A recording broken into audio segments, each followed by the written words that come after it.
करहल पहुंची सांसद डिंपल यादव और सैफई के ब्लॉक प्रमुख मृदुला यादव ने शहीद रामादास सिंह यादव की मूर्ति का किया भव्य अनावरण।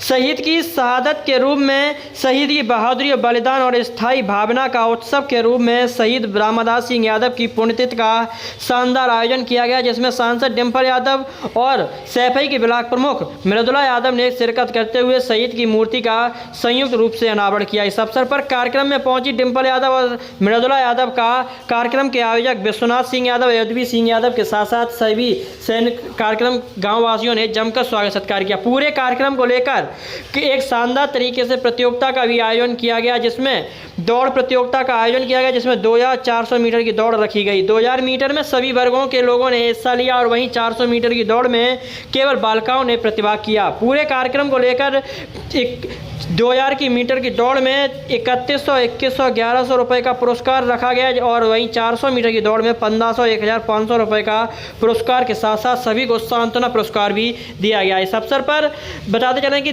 10 सितंबर 1995 में कुपवाड़ा जम्मू कश्मीर में आतंकवादियों से लड़ते हुए शहीद रामादास सिंह यादव शहीद हुए थे, जिसके बाद उनके दोनों पुत्र सेना में भर्ती होते हुए आतंकवादियों से जमकर मुकाबला करते हुए नजर आ रहे।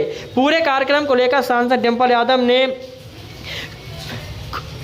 आयोजकों को धन्यवाद ज्ञापित करते हुए बधाई और शुभकामनाएं दी और पुण्यतिथि में शिरकत करते हुए उनको अमर शहीद होने के साथ साथ उनका भव्य रूप से मूर्ति का अनावरण भी किया। पूरे कार्यक्रम को लेकर क्या कुछ कहती नजर आई सांसद डिंपल यादव, हम आपको इस वीडियो के जरिए सुनवाते हैं। ये कहीं ना कहीं इस पूरे क्षेत्र में एक मैं समझती हूँ एक मैसेज देने का काम करेगा कि किस तरह जिस तरह हमारे रामादास जी शहीद हुए और उसके बावजूद उनके दोनों बेटे आज फौज में जो काम कर रहे हैं, जो सेवा कर रहे हैं हमारे सरहदों की, तो आप सबको, इस पूरे परिवार को जहां हम नमन कर रहे हैं, जहां हम प्रणाम कर रहे हैं, उसी के साथ मैं कहना चाहूंगी जहां नेताजी ने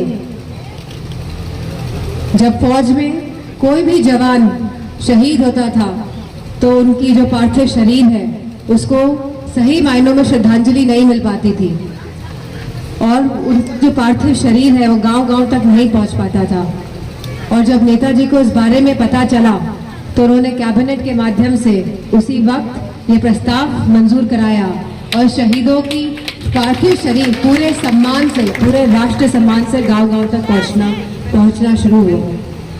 वही हम जानते हैं किस तरह जहां आदरणीय नेताजी ने बहुत बड़े बड़े काम किए हैं और जो हमेशा हमारे मार्गदर्शन का काम करेंगे और जिनके पद चिन्हों में चलते हुए समाजवादी पार्टी, हमारे राष्ट्रीय अध्यक्ष आदरणीय अखिलेश यादव जी भी लगातार जब उनको मौका मिला काम किया है। उन्होंने जिस तरह एक्सप्रेसवे बनाए हैं और जिस तरह फौज के विमान उस एक्सप्रेसवे में उतरे हैं, मेरा मानना है पूरे देश में इस तरह के निर्माण कार्य और कहीं नहीं हुए हैं।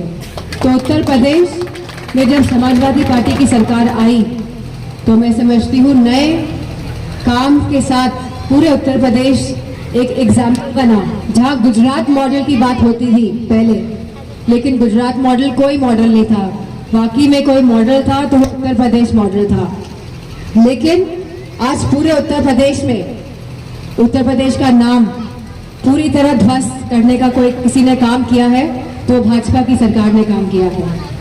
जहां महिलाओं के साथ अपराध लगातार बढ़ रहे हैं और जहां हम देख रहे हैं कि महिलाओं के साथ अपराध ही नहीं, किस तरह जाति विशेष को निशाना बनाया जा रहा है और किस तरह मानवता की जंजीरों को तोड़ा जा रहा है। लगातार देखने को आया है कि बुलडोजर के माध्यम से, कि इनकाउंटर के माध्यम से ये सरकार काम कर रही है और मानवता के सारे आधारों को तोड़ने का काम कर रही है। तो मैं समझती हूँ कि जो समाजवादी पार्टी का जो अब ये पीडीए का जो नारा है, पिछड़ा, दलित, अल्पसंख्यक, आधी आबादी और जो हमारे अगड़े हैं ये भी शामिल है इसमें, क्योंकि यह सरकार कहीं ना कहीं मैं समझती हूँ जहाँ हमारे इतने सांसद उत्तर प्रदेश में बने हैं तो कहीं ना कहीं यह सरकार बौखला गई है। बौखला गई है कि नहीं बौखला गई है? कितने सांसद बने हैं? नहीं, आप नहीं बताएंगे, जनता बताएगी।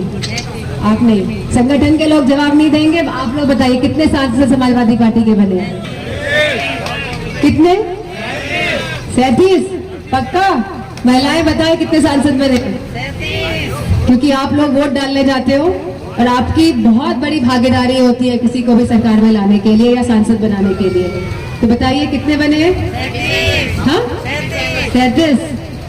तो सबसे पहले तो मैं सभी महिलाओं का धन्यवाद और आभार भी प्रकट करना चाहूंगी कि आपने जिस तरह मैनपुरी के जो चुनाव हुए थे उसमें बढ़ चढ़कर हिस्सा लिया और एक ऐतिहासिक जीत मुझे दिलाई।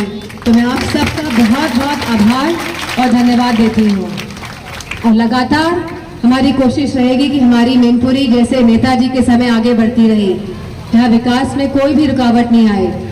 तो जितना हो सके, जब भी हम सरकार में नहीं है तो इसका विकास करें, और जब सरकार आएगी तो 24 घंटे बिजली के साथ साथ सारी सड़कें और जितने भी हम कार्य कर सकते हैं यहाँ के लोगों के लिए, वो उसको हम लोग सुनिश्चित कराएंगे कि हम करें। आज मैं आपसे कहना चाहूँगी कि जो ये मौका है, जो ये अवसर है, ये आज हमारे शहीद को याद करने का, राम आधार जी को याद करने का समय तो है ही, साथ ही हम सबको जागरूक करने का भी है कि आज ये लड़ाई बहुत बड़ी हो रही है, जहां सरकार हीन भावना के साथ कर रही है, जहां सरकार विपक्षी पार्टी को दुश्मन मान रही है और जहां लगातार लोकतंत्र की हत्या की जा रही है, संविधान को कहीं ना कहीं तोड़ा और मरोड़ा जा रहा है। तो हमारे पीडीए के साथ मैं समझती हूँ जहाँ समाजवादी पार्टी की सरकार आएगी तो सबको न्याय दिलाने का काम अगर कोई कर सकता है तो समाजवादी पार्टी कर सकती है। और हमारे युवाओं को अगर कोई रोजगार दे सकता है तो समाजवादी पार्टी ही दे सकती है। और मैं आपको सुनिश्चित करती हूँ कि महिलाओं की सुरक्षा में हम इतना लगातार हमने काम किया था जब 2012-17 की सरकार थी, और जब सरकार आएगी तो महिलाओं के लिए हम लगातार पूरे तन मन और धन से काम करेंगे और उनकी सुरक्षा को सुनिश्चित करेंगे। और कहीं ना कहीं जहां आज हमारा किसान हताश है, बिजली जहां महंगी है, अब बताइए गांव में कितनी बिजली आ रही है, अभी भी जनरेटर चल रहा है, लगातार बिजली की कटौती हो रही है। तो ये सरकार ऐसी सरकार है जो अपने कार्य को कार्यान्वित नहीं कर पाई है, जो उनका काम था उसे ना करके यह बुलडोजर और एनकाउंटर के माध्यम से एक गलत, एक नकारात्मक राजनीति की तरफ हमको ले जाना चाहती है। लेकिन मैं सभी लोगों का धन्यवाद करना चाहूंगी क्योंकि आज हम सब जागरूक हैं, हम सब जानते हैं कि यह सरकार खाली बंटवारे की सरकार है और ये आपस में बंटवारा कराकर सत्ता में बने रहने चाहती है। तो इन्हीं शब्दों के साथ, क्योंकि अब चुनाव आ रहा है, कड़हल का उपचुनाव, मुझे पूरा भरोसा है क्योंकि ये चुनाव मेरा भी है और राष्ट्रीय अध्यक्ष जी का भी है और तेज प्रताप सिंह जी का भी है और हमारे इस पूरे संगठन का आने वाला चुनाव है। इसी के साथ देखते रहिए ऋषि मुनि न्यूज, साथ ही ऐसी खबरों को देखने के लिए जुड़े रहिए हमारे ऋषि मुनि न्यूज के साथ ताकि ऐसी हर खबर पहुंचती रहे आप तक। ज्यादा से ज्यादा वोटों से हम यह विधायकी का चुनाव जीत के पूरे प्रदेश और देश में फिर से एक ऐतिहासिक संदेश देने का काम करेंगे। इन्हीं शब्दों के साथ सभी सैनिक प्रकोष्ठ के सभी जनों का